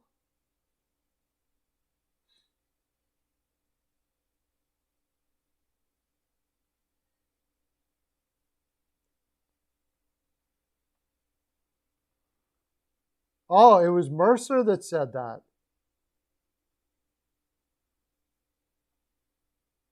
Well, I just celebrated Lauren for no reason. Jesus. Oh my gosh. Sorry, Lauren. I thought you said Michkov might be. Mercer was the one that said it. Look, I lost everybody now. I'm sorry. It was Mercer that said that. Lauren says Michkov might be better than McDavid. Okay. Sorry about that. Screwed it all up. Okay, let's look at our games for tonight. We didn't even get to all of our games from yesterday. Oh yeah, we did the Anaheim game. I go on Rabbit Pass as soon as I get talking about about the games.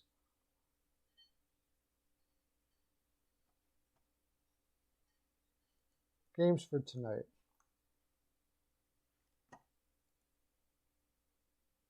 We got 3 games tonight. Bruins versus Capitals, and I don't know what to do with this game. I think it's going to be an over. Starting goaltender is, I believe, Samsonov and Allmark. Allmark had it's Fucale again. Is it Fucal or Fucale? Last night they were saying Fucal. I've heard him called Fucale. Michkov is ridiculous. His shot is unbelievable. Linus Allmark had a good game last game, but he's been very inconsistent. Fucale has had, in his 2 starts, has been insane. Is that going to hold up, though? Boston has been lighting up teams like crazy right now. I think this should be a high-scoring game.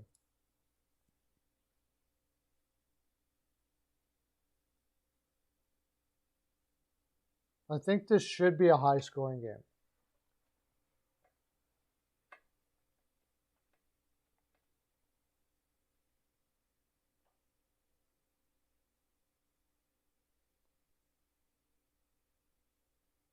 FU Cali, yeah.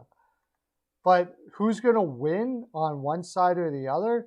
I think, didn't Boston just have some players go on COVID too? And Washington's out a couple. This is a really tough one. Washington just came back from a Western road trip because they lost to Minnesota. Or Boston has been on a pretty good heater lately. Oshie, it looks like Oshie might be back in tonight. Right now it says they have on Cap Friendly when they have him in the lineup, even though it's COVID, it usually means a pretty good indication that he's going to play. So Sprong, Backstrom, Wilson. Yeah, this is a really tough one. Is Fucale going to go off? What do you guys say? Boston, help me out here, man. Boston or Washington tonight? I do believe that they do have that travel. Let me look at what they both played. Oh, that's right. It won't let me see that.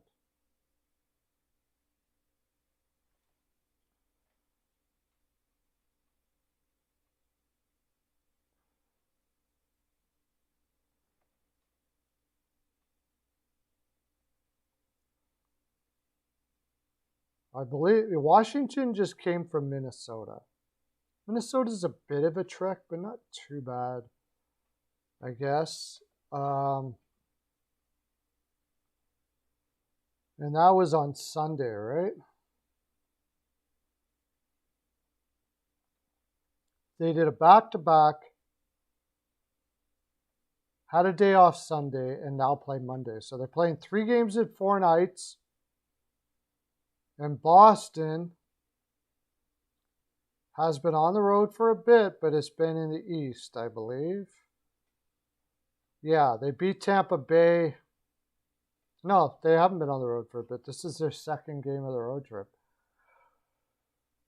Whew. I think I'm leaning Boston here. What do you guys say? Well, you say, Colby says Washington. I think it'll be a close game too, yeah. Colby says Washington. Could be. This Fucale had 2 really good games. Is he going to be able to keep that up? And now Boston has a little bit of tape on the guy. So they're going to know a little bit of his weaknesses in this one. Allmark has been very inconsistent, though. So you'll say Boston. Yeah, I'm leaning Boston on this one, too. But it's not a super strong lean. I do have something on the total, but you're going to have to go to bpalpicks.com for that. bpalpicks.com, it's the best there, I said it. Okay, so that, anybody else want to throw their thing in the ring there for Boston and Washington? Who do you like?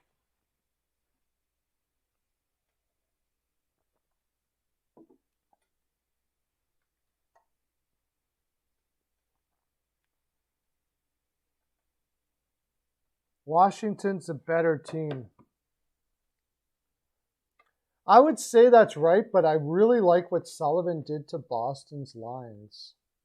Oh, that was going to say, what about their defense? I thought Boston had somebody out on their defense pretty... Oh, you know what? McAvoy might be in tonight, too. That's the other problem. McAvoy is in tonight.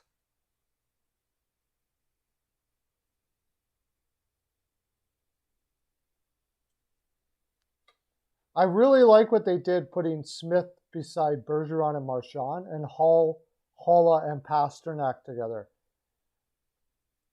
But I agree, the bottom 6, I probably got to give that to Washington for depth.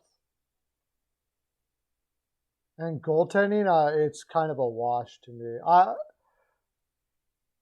Fucale, like I said, Fucale's hot right now. I think I'm going to lean Boston in this one.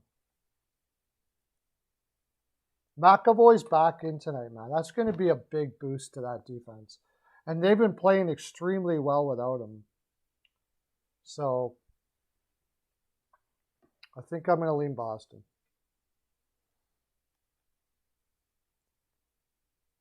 Next game.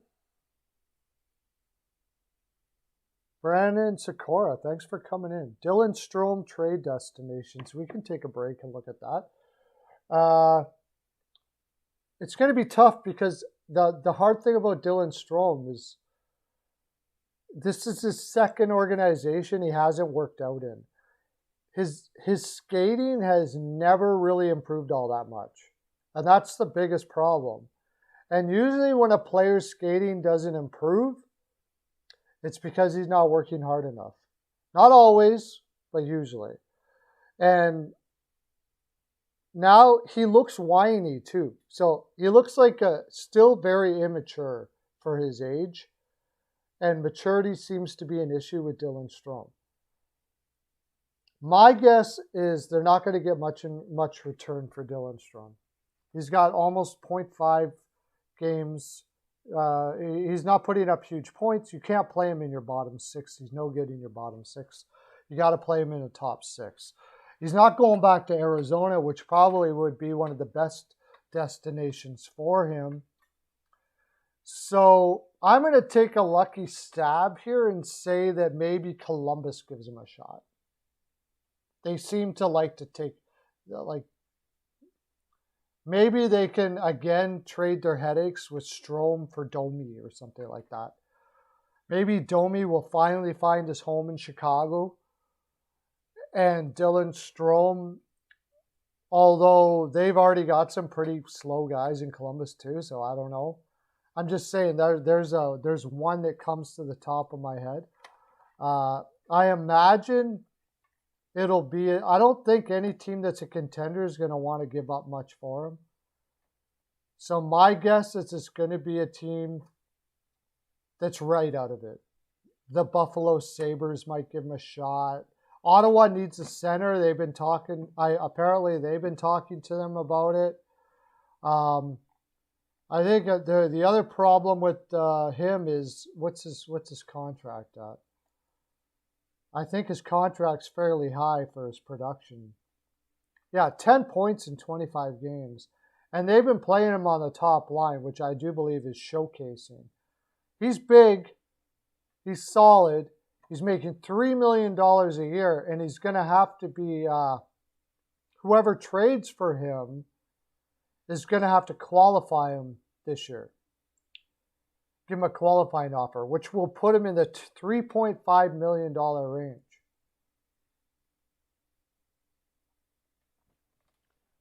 Anaheim, they're a very fast team. I don't know if there's too many players in Anaheim he'd be able to keep up with, dude. That's the problem. And that's the problem wherever he goes. Maybe Philadelphia will roll the dice on him. Maybe if you take a contract back that isn't great, especially if you were to take Van Riemsdyk back, they may do that. But Chicago has no cap room, so that can't be. Chicago has no cap room, so that's probably Bill. How you doing? You found out some good news on Tuukka Rask? Okay.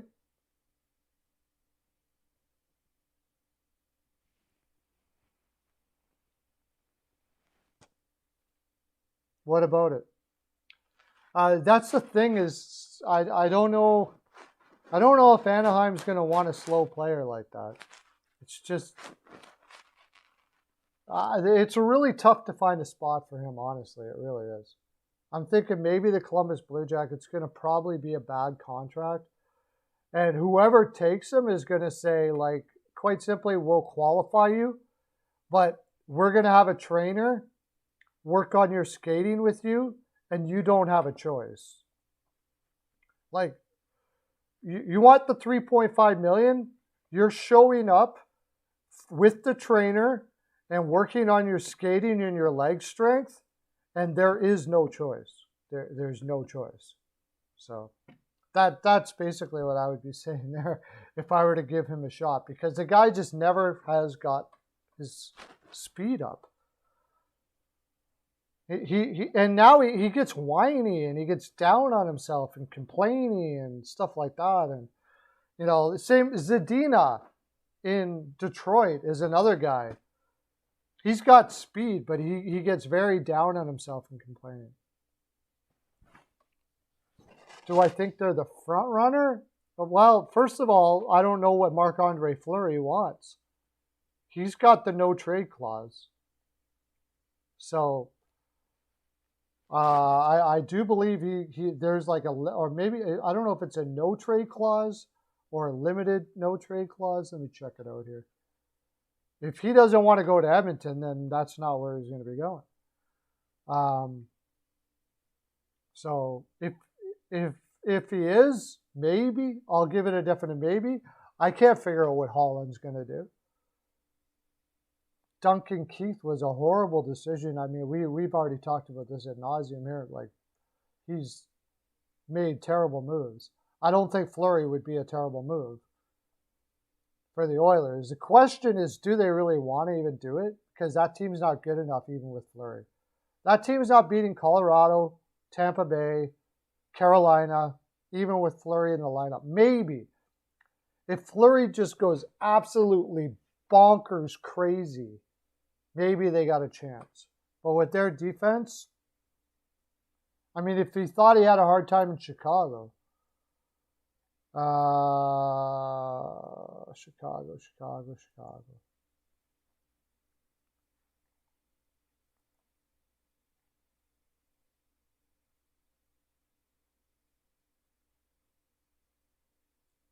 Fleury.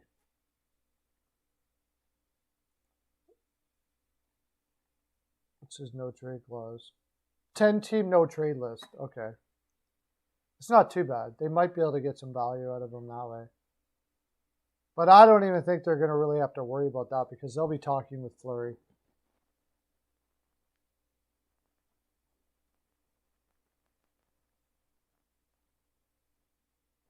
I'm not so sure about that. You got to have. I think you're I think you're underrating how bad Edmonton's defense is. In all honesty, I don't think goaltending is as much of a problem as the defense there. I don't think McDavid and Fleury equals Cup. The Oilers' defense is abysmal. Abysmal. It's horrible. Vasilevsky wouldn't win a cup with that defense. I don't believe. You like the Domi Strome idea? Yeah. I could see maybe that. Possibly. I don't know. Domi rubs everybody the wrong way, man. It's crazy. I don't know what he does to piss everybody off there. But Colby, you think McDavid, Fleury wins a cup? That's it? Let me know about that. I mean, like, take McDavid, put him on the Buffalo Sabres, and put Fleury on the Buffalo Sabres. Does that win a cup? No. Right? Probably not. Now, the Oilers' top six is way better than that. But I think if they come up against Colorado, and Colorado has, that's probably like, even with Lehner, with Vegas, yeah, probably not, right? So, I don't know how much you watch Edmonton, but I'm an Oilers fan, and I watch more than I'd like to, and their defense is absolutely brutal. Okay, I'll take a look at it in a bit here.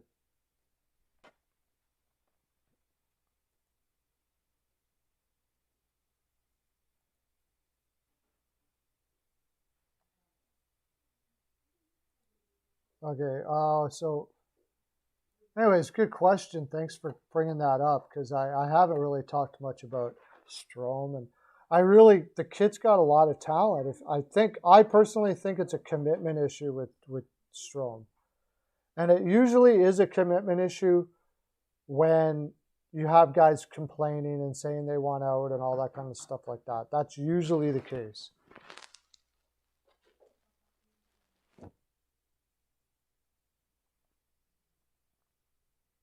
Oh, so anyways, I'll take a look at that link now. See what comes up.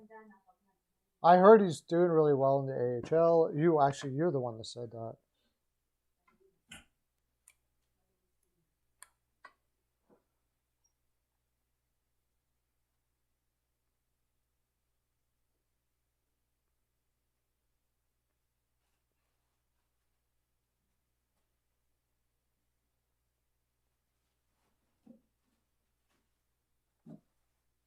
Oh, reach an agreement that we'll see him back in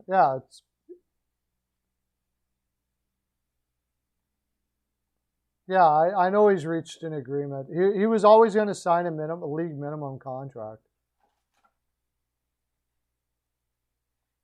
I always thought he would sign a league minimum contract. That's what he said. I always thought.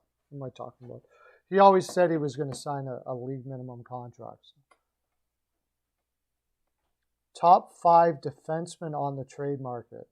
Well, DeHaan apparently. I don't know. I thought that Chicago was going to be trading.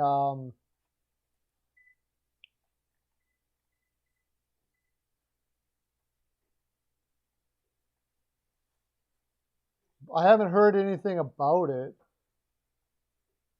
but I thought Connor Murphy was going to be on the block too. I would say Connor Murphy would be one. Other defensemen on the market, Chychrun, number 1 for sure.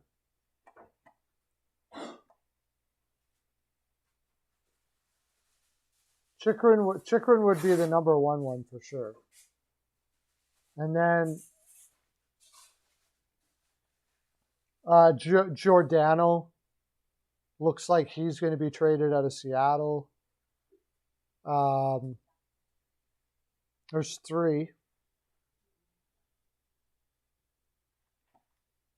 It's not a huge market because the teams that really suck hard. Maybe Gosh Despear. Now, Arizona has said that they're not really looking to trade him right now and blah, blah, blah, blah, blah, but I see no reason why they should keep him there.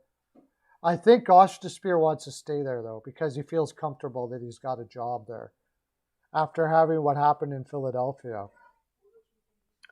I think he's just happy that somebody's happy to have him. Why can't they trade Murphy? What do they need him for?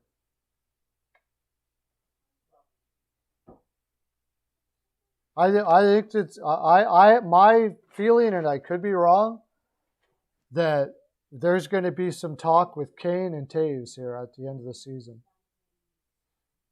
Klingberg is another one, right? Thank you, Klingberg. Klingberg, I already talked about that. I still can't believe he seems to be saying that he wants to trade. He's asking for a trade. He's a free agent at the end of the year. Why would you do that to your team? Klingberg just devalued himself by doing what he did. Because if I'm now all of a sudden, if I'm a team looking for a defenseman or thinking about Klingberg, in the back of my mind, I'm going, he just did like something really stupid. Asking to be traded when you're going to be a free agent at the end of the year anyways? The only thing I can think of is this is his way to get the 8 years. So a lot of people, somebody's going to have to trade for him to give him 8 years. And I don't think Dallas wants to give him the 8 years. So that's probably why he said he wants to get traded. Because if he waits to free agency, unless Dallas has got to trade his rights. In which case, then he could get the 8 years, I suppose, before the deadline. So yeah, that could happen too. So I don't know what his problem is. It's tired of losing. They made it to the finals there not too long ago. He's saying that Klingberg is saying that he doesn't feel valued or something. You know, whatever that may be, that's up to you. I'm not going to judge somebody on that. But you would do it now? If I'm a team, I'm like, I don't know if I want that guy on my team. He's going to come out in the middle of a season when a team's on a playoff push, and he's going to say stuff like that when he's going to be a free agent at the end of the year anyways. He's actually hurting his team, creating drama that doesn't need to be there, bringing media attention that doesn't need to be there because of his own self issues. I don't think I want that guy all of a sudden. If he would have just shut up and waited till the end of the year, he would have had more value. Now he's actually devalued himself. I think it was a bad move. The only reason why I think that maybe it's some sort of contract ploy, and they had every indication to sign him, but they've got some pretty good young defensemen coming up in Dallas, and they could be thinking, I don't know if we need them. We're already old as it is. We need cap space to sign other people. Maybe we'll just let them go.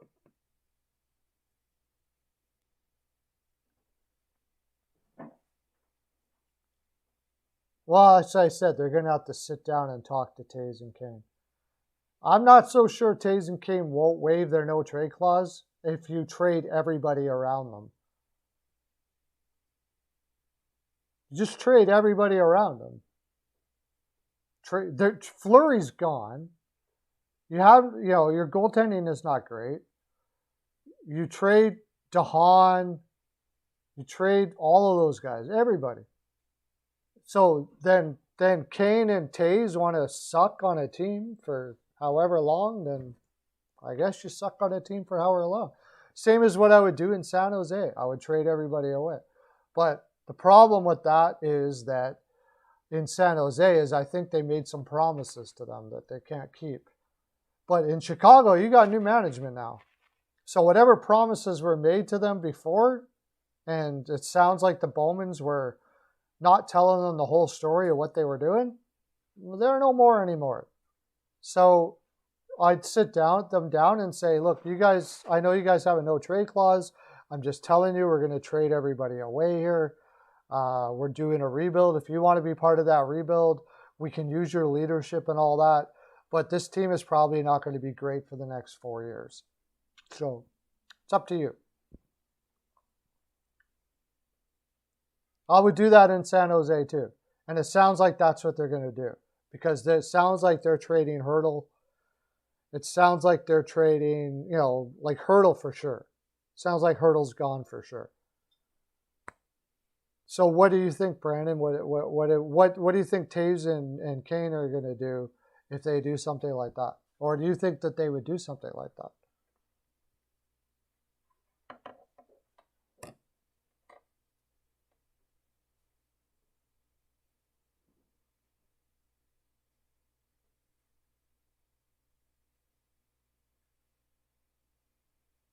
Are you still there? Thinking? Kevin LeBanc is gone. He's hurt. I don't know how badly. Apparently, he's pretty badly hurt. So apparently, he's pretty badly injured. So LeBanc won't be a force for a while. You look at Chicago. This is what I would do if I was Chicago.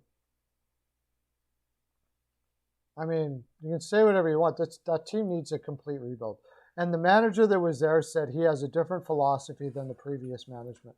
And I don't think that means adding more players to become good. Maybe the only guy you keep is DeBrincat. But if you actually even trade DeBrincat too, Kirby Dach, you don't lose. You don't trade Dach. No way, no how, no way. But Philip Kurashev, Jake McCabe didn't get a no-trade clause out. I suppose you got to keep Seth Jones now because that would be about it. Connor Murphy, Fleury, all of them.